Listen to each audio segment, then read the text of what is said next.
श्री स्वामी समर्थ. तुम्हा सगळ्यांचे आपले मिष्टी सुतार या यूट्यूब चॅनलमध्ये स्वागत आहे. तर बघा, सर्व महिलांनी अक्षय तृतीयेला पाळा हे नियम. काय करावे, काय करू नये. अक्षय तृतीया चुका करू नका.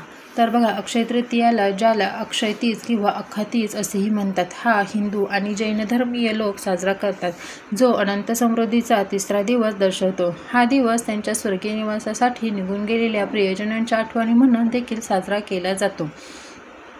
अक्षय तृतीया 2025 या वर्षी अक्षय तृतीया 30 एप्रिल 2025 रोजी साजरी केली जाईल. या दिवशी वार बुधवार असणार आहे आणि अक्षय तृतीया म्हणजे ज्याचा कधीही क्षय होत नाही. अक्षय तृतीयेच्या दिवशी आपण काय करावे आणि काय करू नये याच विषयीची माहिती आपण आजच्या व्हिडिओमध्ये पाहणार आहोत. तेव्हा व्हिडिओ कुठेही स्किप न करता संपूर्ण बघा. अक्षय तृतीया हा दिवस उपवास, दान आणि एकमेकांना मदत करून साजरा केला जातो. अक्षय तृतीया नवीन उपक्रम, विवाह, सोने किंवा इतर मालमत्ता यासारख्या गुंतवणुकीसाठी देखील शुभ मानली जाते. अक्षय तृतीया हा हिंदू धर्मातील एक सण आहे. 3.5 मुहूर्तापैकी एक असलेला हा दिवस सनातन धर्मात अत्यंत शुभ मानला जातो. अक्षय तृतीयेचा दिवस वैशाख महिन्याच्या शुक्ल पक्षातील तृतीयेला साजरा केला जातो. अक्षय तृतीयेच्या दिवशी केलेले कोणतेही शुभ कार्य अक्षय म्हणजेच अविनाशी मानले जाते. तसेच भगवान विष्णूच्या 6व्या अवताराचे रूप असलेल्या परशुरामांचा जन्म देखील याच दिवशी झाला असल्याने परशुराम जयंती देखील याच दिवशी साजरी केली करतात. अक्षय तृतीयेच्या दिवशी काही वस्तू खरेदी करणे अत्यंत भरभराटीचे लक्षण मानले जाते. देवी लक्ष्मी आणि विष्णूजींची पूजा केल्याने त्यांची कृपा या दिवशी मिळते आणि घरामध्ये सुख शांती येते, समृद्धी मिळते असे मानतात. अक्षय तृतीयेच्या दिवशी काय खरेदी करावी. अक्षय तृतीया 3.5 मुहूर्तापैकी एक असल्याने या दिवशी शुभ कार्य केली जातात, तसेच नवीन वस्तू देखील घेतात. अक्षय तृतीयेला सोने आणि चांदी घेणे अत्यंत शुभ मानले जाते. अक्षय तृतीयेच्या दिवशी वास्तू खरेदी करणे सुद्धा शुभ मानतात. गृहप्रवेश केला जातो, वास्तुशांती देखील घातली जाते. तसेच नवीन गाडी अक्षय तृतीयेच्या मुहूर्तावर अनेक जण घेतात. अक्षय तृतीयेला दानाचे महत्त्व.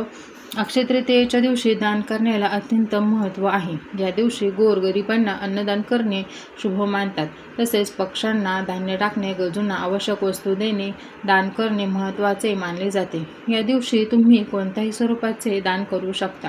अक्षय तृतीयेच्या दिवशी देवी लक्ष्मी आणि विष्णूजींची पूजा करण्याची मान्यता आहे. देवी लक्ष्मीला आपण धनसंपत्तीचे प्रतीक मानतो. असे म्हणतात, या दिवशी देवीची पूजा केल्याने तिची कृपा प्राप्त होऊन घरात धनसंपत्ती समृद्धी येते. म्हणूनच या दिवशी आपण माता लक्ष्मी आणि श्रीहरी भगवान विष्णू यांची पूजा आवर्जून करावी. अक्षय तृतीयेच्या दिवशी घरात गोडाचा नैवेद्य बनवावा. हा नैवेद्य देवांना दाखवावा. त्याचप्रमाणे आपण जी अक्षय तृतीयाची पूजा मांडली आहे त्या पूजेला देखील नैवेद्य दाखवावा. त्याचप्रमाणे अक्षय तृतीयेच्या दिवशी आपल्या पितरांची देखील पूजा केली जाते. त्या पूजेला देखील आपल्याला हा गोडाचा नैवेद्य दाखवून आपल्याला आपल्या पूर्वजांच्या नावाने उपास करू जेवू घालायचे आहेत. तर सोने खरेदी करा. अक्षय तृतीयेच्या पवित्र प्रसंगी सोने खरेदी करण्याचा सल्ला दिला जातो, कारण ते तुम्हाला श्रीमंत होण्यास मदत करू शकते किंवा तुमच्याकडे असलेल्या पैशामध्ये भर घालू शकते.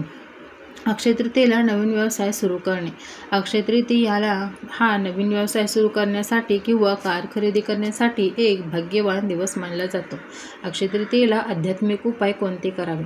अक्षय तृतीयेच्या शुभ मुहूर्तावर तुम्ही प्रार्थना, ध्यान, यज्ञ यांसारख्या आध्यात्मिक उपक्रमांमध्ये स्वतःला मग्न केले पाहिजे. सात्विक भोग अर्पण करावा.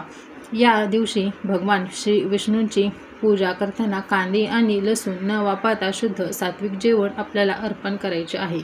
अक्षय तृतीयेला गुंतवणूक करा. अक्षय तृतीया हा रिअल इस्टेटमध्ये गुंतवणूक करण्यासाठी देखील एक शुभ दिवस मानला आहे, कारण तो नशीब आणतो असे मानले जाते. या दिवशी काय करू नये. या दिवशी चुकूनही या चुका तुम्ही करू नका.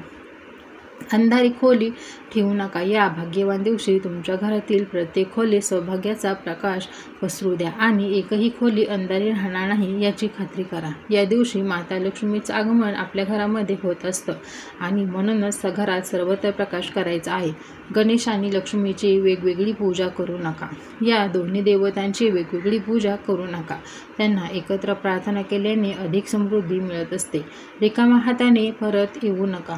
अक्षय तृतीयेला या खरेदी करण्यासाठी जाताना काहीतरी खरेदी करा. जरी ते सोने किंवा चांदीचे नसले तरी धातूचे दागिने घेतल्याने तुमच्या घरात संपत्ती येऊ शकते. या दिवशी सोने आणि चांदी खरेदी करणे शुभ मानले जाते, परंतु प्लास्टिक, ॲल्युमिनियम किंवा स्टीलच्या वस्तू खरेदी करणे टाळा. असे केल्याने राहूचा प्रभाव वाढू शकतो आणि घरात गरिबी येऊ शकते.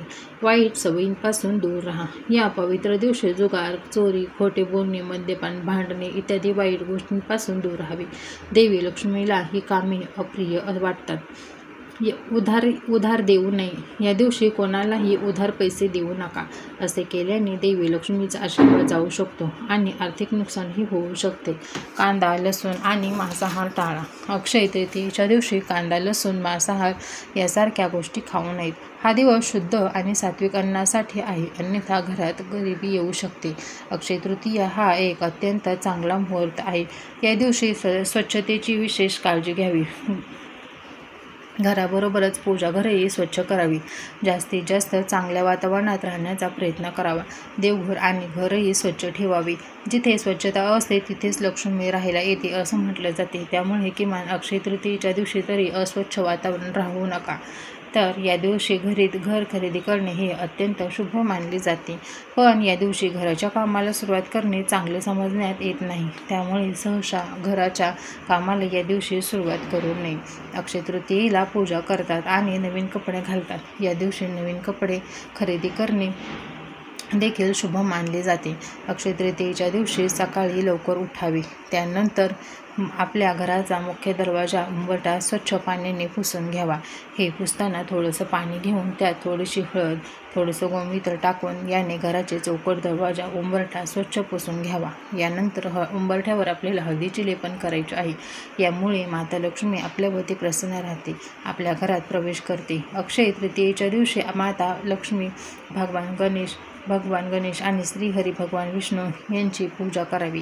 त्याचप्रमाणे या दिवशी पितरांची देखील पूजा केली जाते. त्याचप्रमाणे या दिवशी अक्षय पात्र भरून त्याची देखील पूजा करण्याला खूप महत्त्व आहे. अक्षय तृतीयेच्या दिवशी घराची भरभराट व्हावी, घरातील मुलांची पतीची भरभरून प्रगती व्हावी म्हणून यासाठी आवर्जून माता लक्ष्मीची श्रीहरी भगवान विष्णूसोबत पूजा करायची आहे. त्याचप्रमाणे शुद्ध गाईच्या तुपाचा दिवा प्रज्वलित करायचा आहे. तुळशीसमोर देखील आपल्याला सकाळ संध्याकाळ गाईच्या शुद्ध तुपाचा दिवा प्रज्वलित करायचा आहे. यामुळे माता लक्ष्मी आणि आपल्यावरती प्रसन्न राहते, आपल्यावरती अखंड कृपा तिची राहत असते. जर तुम्हाला व्हिडिओ आवडला असल्यास व्हिडिओला शेअर, लाईक आणि सबस्क्राईब करायला विसरू नका. धन्यवाद.